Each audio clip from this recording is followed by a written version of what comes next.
Hey, good afternoon, Ty Glover. Thank Different Nation. Thank you for coming back to my channel. So this is for anyone who has that understanding of the principle of vibration for the Kabbalion, but what it really represents.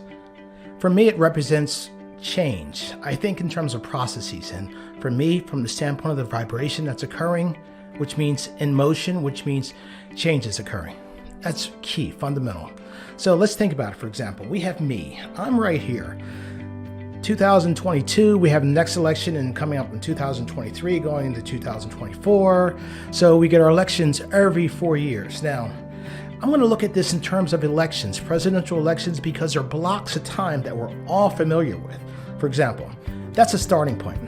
I'm going to walk back through time with respect to those blocks of times, not in scale, but I want to give you an idea of the possibilities of scale when you really contemplate what change represents, i.e.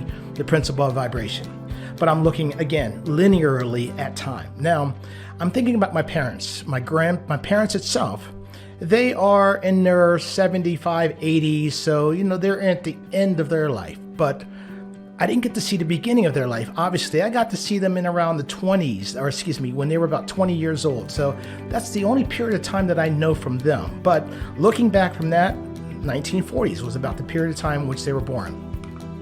Their grandparents, as below. I came from my parents who came from their parents, which means as below, I also have my children, so as above. My daughters. They're in their 20s now. I'm at 55, which means I'm going to be transitioning out as my daughters are coming up and reaching their peak. But I'm only seeing a small snippet of time that I can really relate to with respect to where I was at any given year, potentially where they are today. But I can also foresee possibly grandchildren coming up. Again, as above. I can see those grandchildren, and I can possibly extrapolate out their lifetime and what it could be for them. But it's more important, if you look at time in total, again, I'm going to talk about 4-year incremental time periods because that's presidential election. We can relate to that. For example, we can relate to today. We can also relate to Biden, current president. That's within our block. But if we go back 4 years, we have Trump, we have Obama. We can extrapolate that out even further. Bush, going out to Kennedy. So now it's more difficult, obviously, if you're younger to be able to contemplate or consider that because you don't have a frame of reference. You may have seen TV shows that are related to the 60s and so forth, maybe some clips, but you really don't have an understanding of where to place them in time. Let's go back. Now, Martin Luther King. I was born in 1966, so I missed Martin Luther King, but since he passed in 64, I have some relationship to that because it was still within my space of cultural understanding at that point in time as I grew up, seeing those pictures.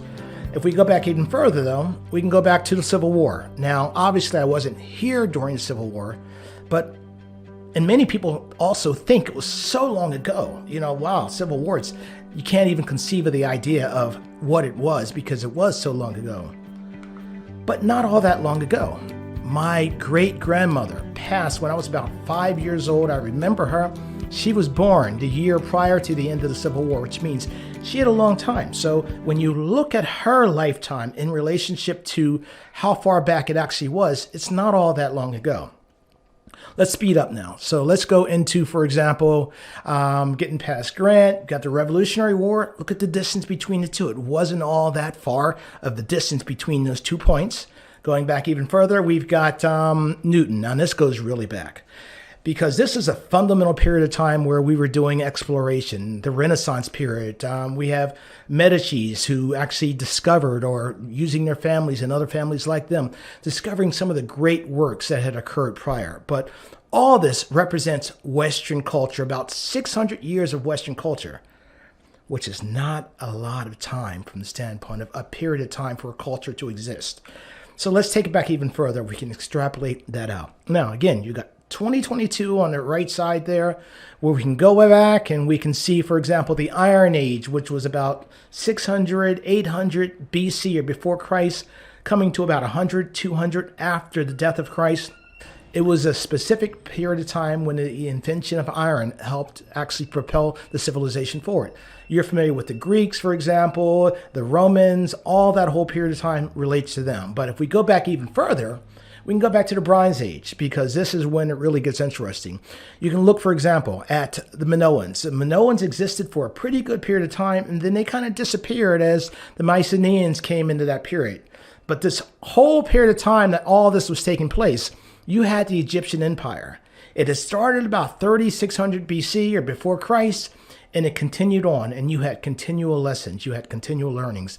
As they began to develop more and more power, they began to think, to consider, to ponder.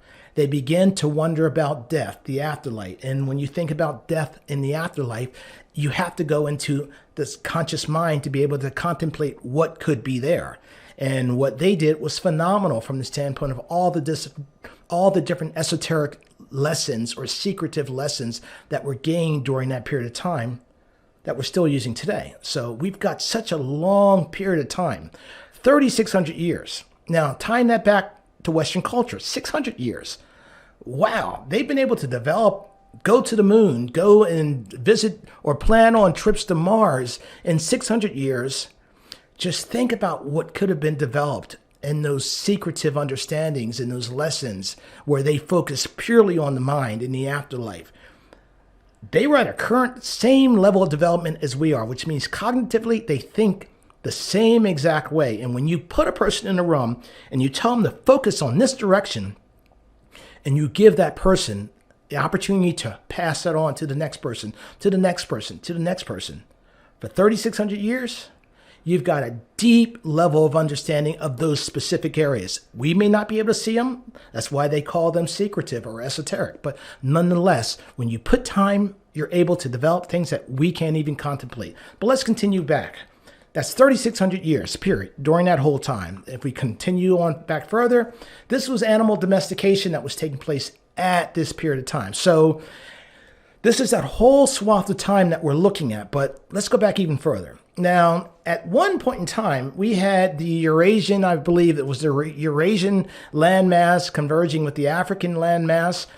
And over a period of time, beginning at 24,000 feet below sea level, you had the rise to 29,000 feet above sea level.